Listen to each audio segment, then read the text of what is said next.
Brazil's top anti-corruption judge, Sergio Moro, who has been the driving force in uncovering the country's vast corruption, himself became ensnared in a corruption scandal.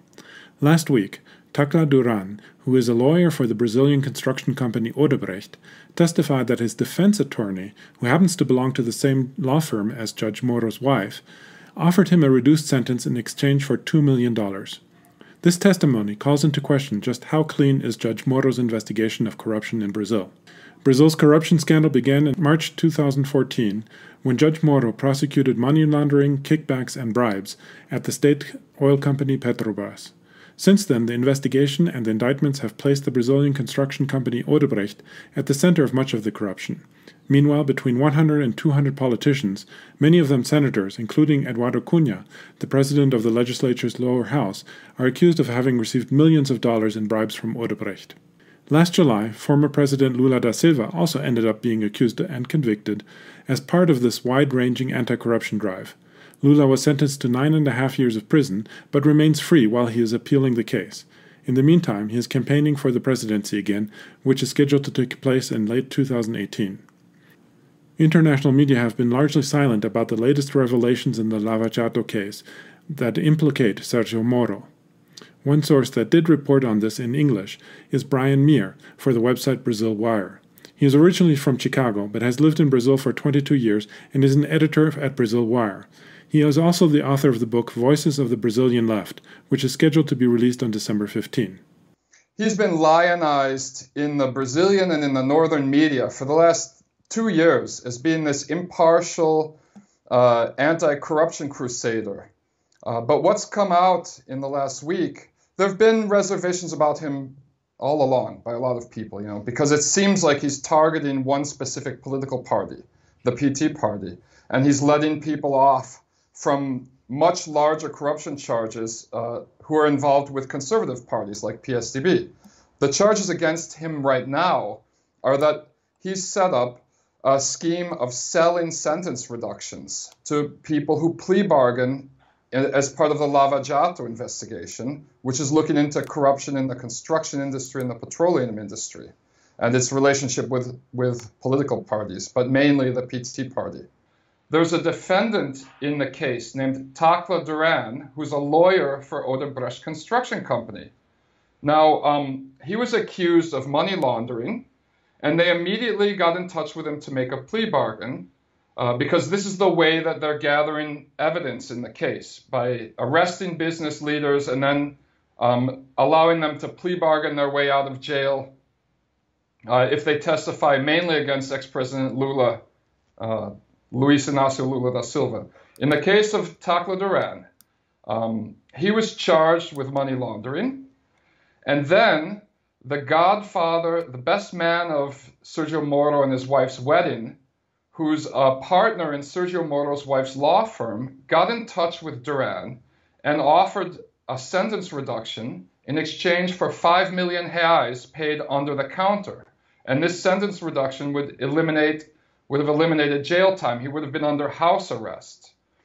And the next day, they sent the terms of the sentence reduction agreement, plea bargain agreement, to Duran, and he decided not to do it because it included him having to confess to crimes he said that he didn't commit. He immediately fled to Spain and turned himself over to the Spanish government as a witness in Spanish government investigation into corruption in the Odebrecht Construction Company.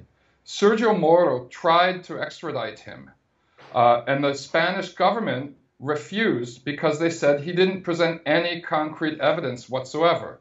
So last Thursday, Tacla Duran testified via video conference to the Brazilian Congress about a corruption scandal involving the JBS Meatpacking Corporation. Okay? And during his testimony, he detailed the plea bargaining invitation that Moro's wife's law partner made to him for 5 million reais in cash. He accused the Lava Jato investigation of falsifying documents.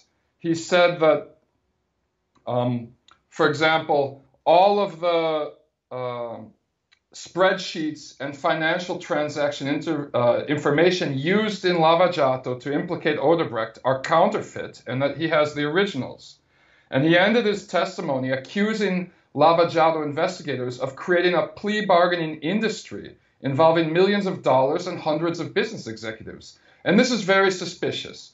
It's suspicious because, first of all, there have been some very important conservative politicians in Brazil who have been completely untouched in the Lava Jato investigation, despite massive amounts of audio and video evidence, including 2014 presidential runner-up Aécio Neves, who was caught on audio asking for $20 million in bribes from the JBS meatpacking company and hasn't gone to jail at all or not even been suspended from the Senate. And also, there's photos of him laughing with Moro. Apparently, they were friends.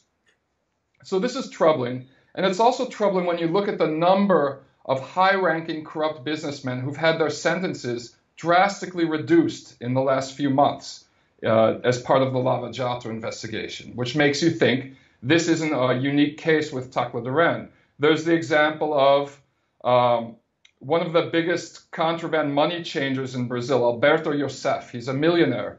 He was sentenced to 122 years in Lava Jato, and in mid-October, Sergio Moro reduced his sentence to 4 years of house arrest with credit for time served. And there's about a dozen similar cases.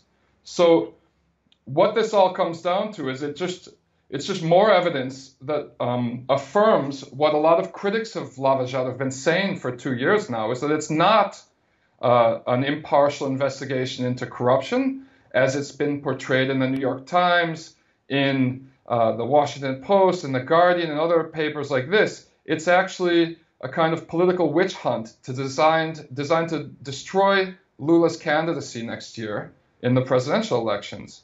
And the reason I say that, and other people say that, is because despite having all of this evidence on millions and millions of dollars in fraud, money laundering, and bribery, that Sergio Moro has rejected implicating conservative candidates from the PSDB political party, he sentenced Lula to 9.5 years in jail pending appeal earlier this year for apparently receiving illegal reforms on an apartment. But the problem is, Moro was unable to prove that Lula ever owned or set foot in this apartment.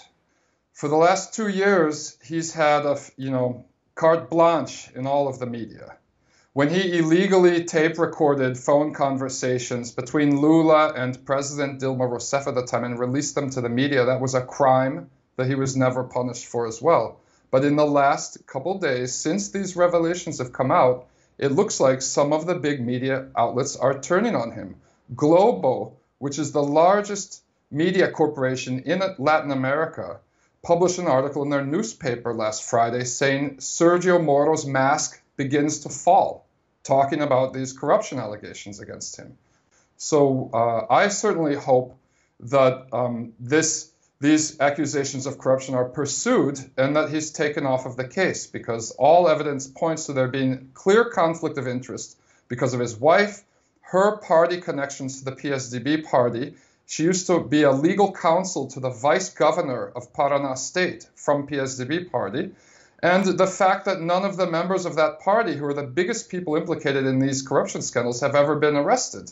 The poll numbers, the most recent poll came out last week, and Lula's lead in the polls continues to increase. He's got more than 2 times the support of his nearest competitor, who is a neo-fascist holdover from the military dictatorship named Jair Bolsonaro.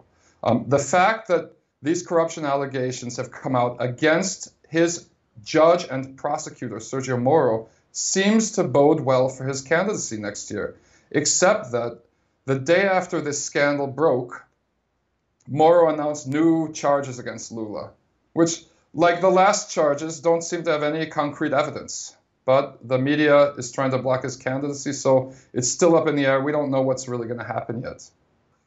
It's a stressful moment in Brazil because it seems like after Dilma Rousseff was illegally removed from power in 2016, we're living in a state of exception where the rule of law doesn't really matter anymore.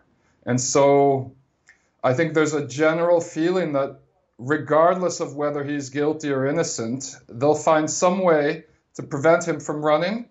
And if they can't prevent him from running, maybe try to kill him, because the Supreme Court justice in charge of the Lava Jato investigation died in a mysterious plane crash the day before he was going to release the results of the investigation. In the last elections, presidential candidate Eduardo Campos died in a plane crash 2 weeks before the election, propelling Marina da Silva to be a candidate who's favored by a lot of sections of the northern elite as well. And so I think that there's a general feeling of worry right now that first, Lula won't be allowed to run.